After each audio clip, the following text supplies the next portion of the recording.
हैं। जैसे आपने सुना है ना कि एक गांव का देहाती व्यक्ति, उसका भैंसा खो गया,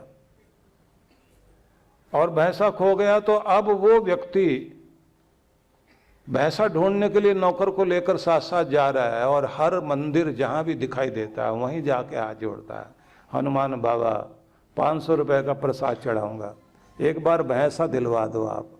फिर आगे जाएं, शिव भगवान आप ही कृपा कर दो, 500 रुपए का प्रसाद आपको दूंगा। आगे गए तो वहां पर राम जी का मंदिर था, राम जी को भी बोल दिया। दुर्गा माता का मंदिर मिला तो वहां भी हाथ जोड़ दिए। सब जगह 500 का प्रसाद।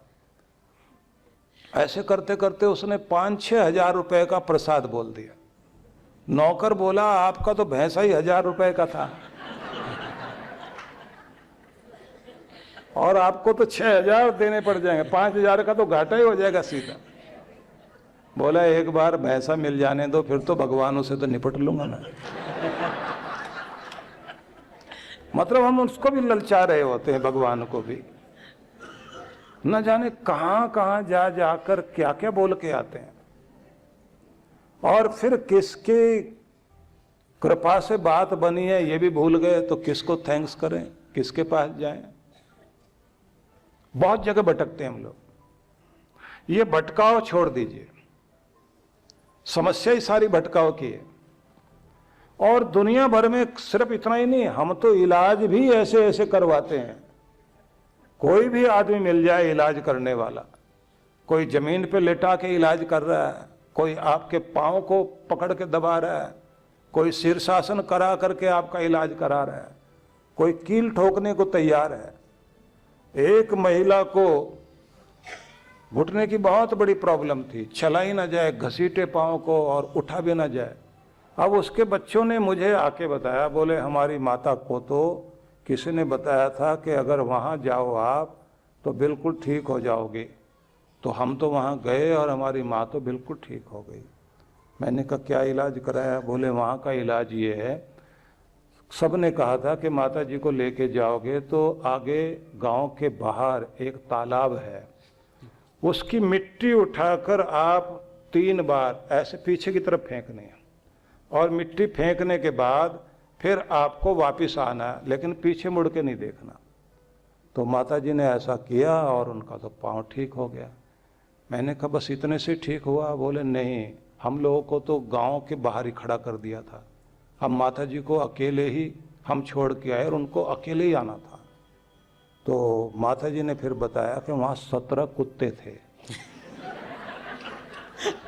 और मिट्टी फेंकने के बाद वो जो पीछे भागे 1 किलोमीटर तक दौड़ाया माता जी को।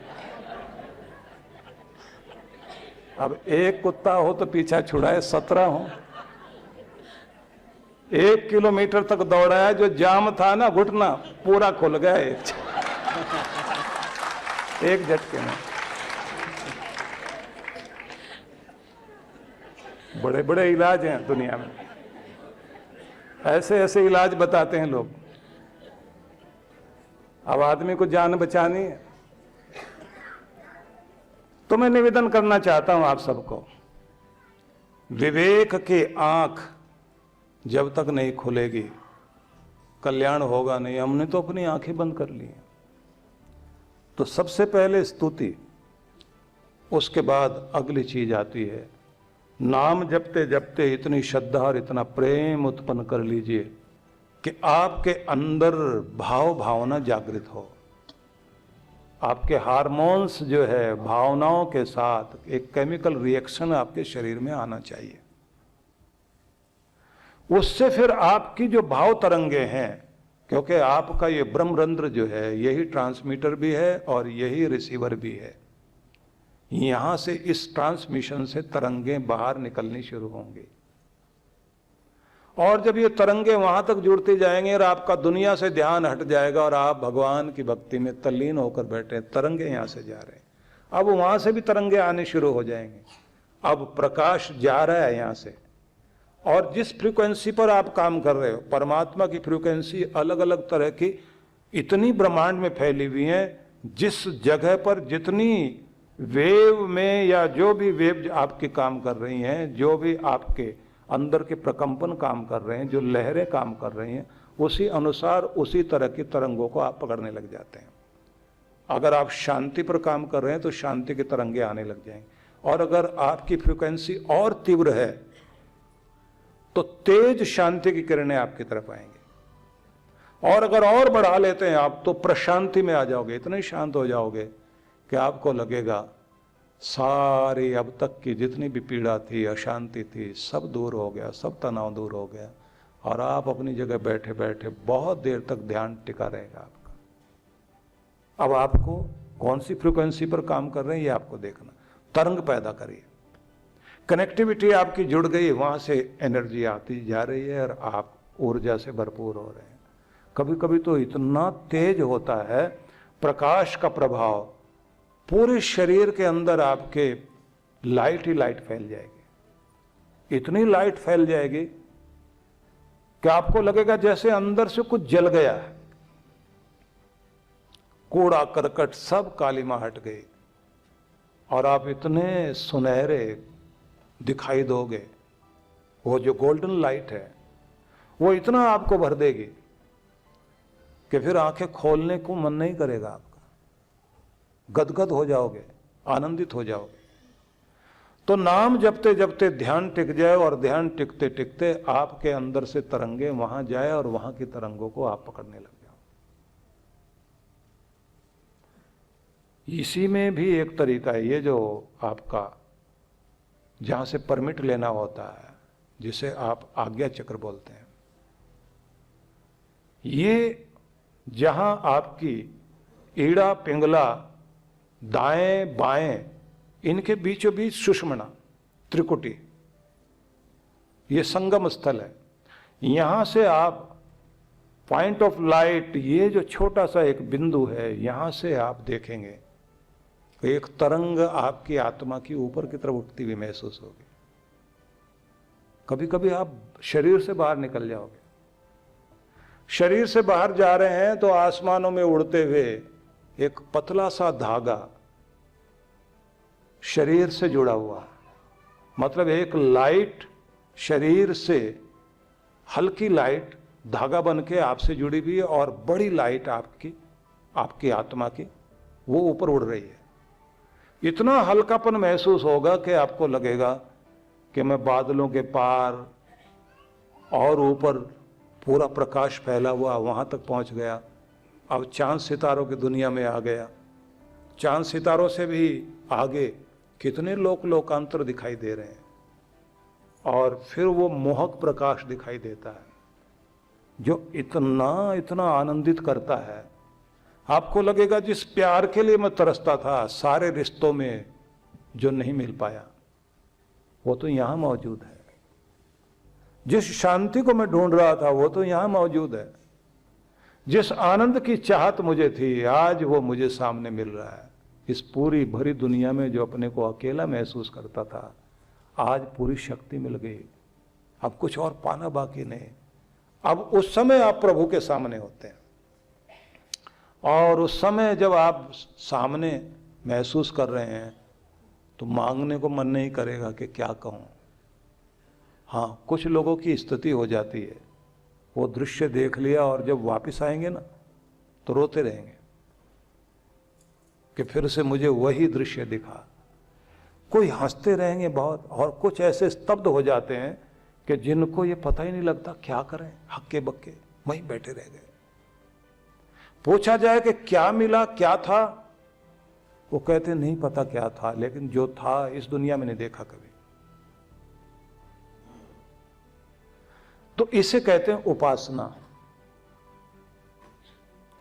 और एक इससे अगली चीज आती है प्रार्थना। प्रार्थना वो चीज है कि जब आप शांत मस्तिष्क में होते हैं, एकदम गहरे शांति में, उस समय आप कुछ भी विजुलाइज करके भगवान को अपनी प्रार्थना सौंपते हैं कि ये मुझे चाहिए, और वहां से वो चीजें वापस आपकी तरफ आने लग जाती हैं। तब आपको ये महसूस होता है जो मांगता हूं मिलता है, जो मांगता हूं मिलता। तो थोड़े दिनों के बाद आपको गलतफहमी हो जाती है कि अब मैं उस जगह पहुंच गया हूं, जो मांगूंगा मिल जाएगा मुझे। अब मैं दूसरों के लिए कुछ कहूं वो भी पूरा हो जाता है, तो मैं सिद्ध हो गया। अब ये धोखे वाली बात नहीं है, तो ये सही है। लेकिन अगर इतना मान के आप रुक गए तो प्रगति रुक गई आपकी। मतलब ये है कि मां ने बच्चे को गोद से नीचे उतारना था तो खिलौने पकड़ा दिए और कहा बेटा इन खिलौनों से खेलो। अगर खिलौनों में उलझ गए तो मां अपनी गोद से नीचे उतार के छोड़ देगी। और अगर बच्चा रोता रहा और बोलता रहा नहीं चाहिए खिलौने, तो फिर मां को गोद में लेकर काम करना पड़ेगा। तो अगर आपने दुनियादारी को ठुकरा दिया तो भगवान अपनी गोद में लेके रखेंगे और सारा ऐश्वर्य आपके पीछे पीछे आएगा।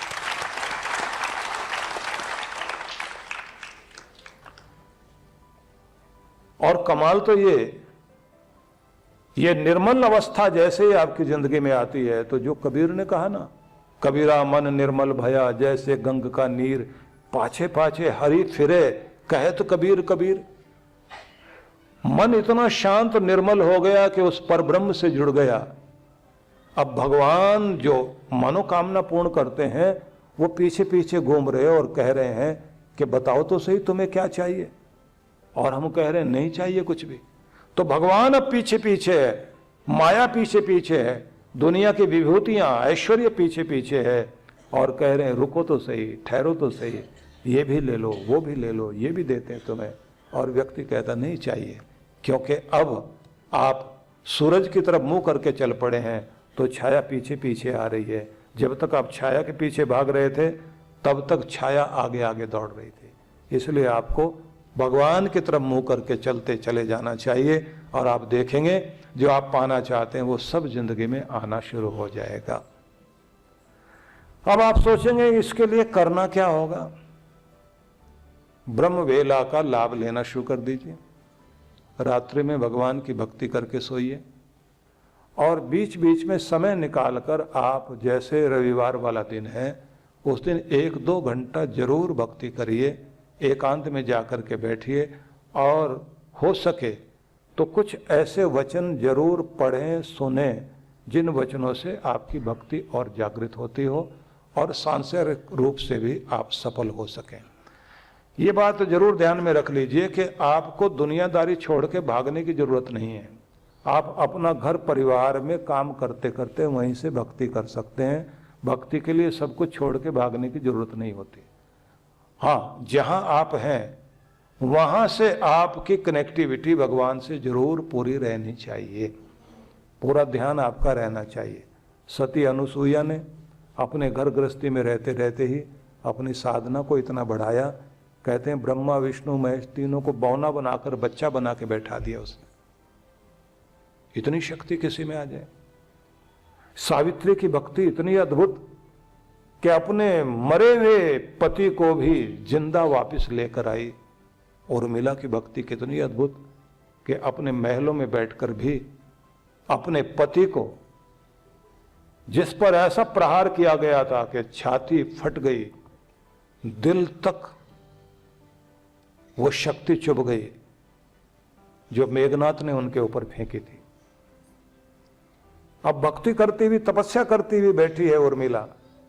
उसी का परिणाम हुआ, संयोग बनता चला गया।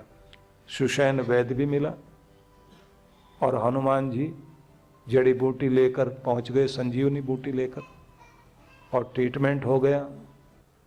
राम जी जो बैठे हुए रो रहे थे, जिन्हें ये लगा कि लक्ष्मण अब चला गया, वो भी खुश होकर गले लगाते हैं और तब हनुमान जी को आशीर्वाद भी दिया कि तुम कितने बड़े सेवक हो। वो रामदूत कहलाए, राम सेवक कहलाए। लेकिन आप जानते हैं कि सुलोचना ने, मेघनाथ की पत्नी ने, क्या बोला था लक्ष्मण के ठीक होने पर, और अपने पति की लाश ले जाने के लिए जब वो आई थी राम शिविर में, राम जी के कैंप में जब आई, तो उसने कहा उस वीर के दर्शन करना चाहती हूँ जिसने मेरे पति को, जो इंद्रजित है, जिसको दुनिया में कोई हरा नहीं सकता, उसे जिसने मारा, मैं उसके दर्शन करने के लिए आना चाहती हूँ। गई सामने लक्ष्मण खड़े हुए, उन्होंने कहा कि जिन्हें आप ढूंढ रहे हैं वो हम ही हैं। तब उस सुलोचना ने कहा कि आपने मेरे पति को नहीं मारा, क्योंकि पहले उसने, मेघनाथ ने लक्ष्मण को इतना घायल कर दिया था कि मौत के मुंह में पहुंच गए, और जब लक्ष्मण ठीक हुए और फिर दोबारा युद्ध हुआ तो मेघनाथ मारा गया। मेघनाथ की लाश को लाने के लिए सुलोचना गई थी, लेकिन उसने कहा कि उसके दर्शन करना चाहती हूं जिसने मेरे पति को मारा, जिसने उसको जीता। तो जब लक्ष्मण ने कहा कि मैं ही हूं, तब जो शब्द उसने कहे वो याद रखने लायक है। उसने कहा कि तुम दावा करते हो तुमने मेरे पति को जीत लिया और उसको मारा, तुम में इतनी शक्ति नहीं है। दिखाई देता है कि तुम्हारे पीछे कोई और शक्ति काम कर रही है, और वो शक्ति है तुम्हारी पत्नी की, जो 14 साल से बैठी हुई अयोध्या के महलों में तपस्या कर रही है। उसकी तपस्या जीत गई और मेरी तपस्या हार गई, क्योंकि मैं अपना सुहाग गंवा बैठी हूं। तपस्या जीती है उसकी। सती, सुमना, अपाला, घोषा, गार्गी, मैत्रेयी, न जाने कितनी महिलाएं हुई जिन्होंने अपने घर परिवार में रहते रहते अपना तप किया और उस ऊंचाई को प्राप्त कर गई, जिस ऊंचाई को कोई वन में या हिमालय की कंदरा में बैठ के भी पूरा नहीं कर सकता, नहीं प्राप्त कर पाता। इसलिए मैं आपसे कहना चाहता हूं, आप जहां हैं, जिस जगह पर भी काम कर रहे हैं, वो आपकी कर्म भूमि भी आपकी तपोभूमि बन सकती है। वहीं से आपकी भक्ति सफल हो सकती है। श्रद्धापूर्वक अपनी भक्ति कीजिए और वहीं आपके ऊपर कृपा हो जाएगी। बहुत बहुत आशीर्वाद आप सभी को। भगवान फिर कृपा करेंगे, हम लोग फिर मिलेंगे।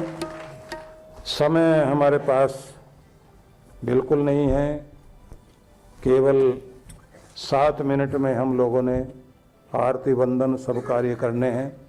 आप सब लोग बहुत श्रद्धापूर्वक यहाँ पहुँचे हैं। मौसम अपना काम करता रहा, लेकिन यहाँ की टीम ने और यहाँ के हमारे कार्यकर्ताओं ने और यहाँ के अधिकारीगण सभी बधाई के पात्र हैं। सबको मेरा बहुत बहुत आशीर्वाद। जो मैंने बताया है उसे आप लोग ध्यान में रखेंगे, और जो जो विधियां आपको बताई गई हैं उनका आप प्रयोग कीजिए। निश्चित रूप से आपको सफलता मिलेगी। सभी के लिए फिर से बहुत बहुत आशीर्वाद।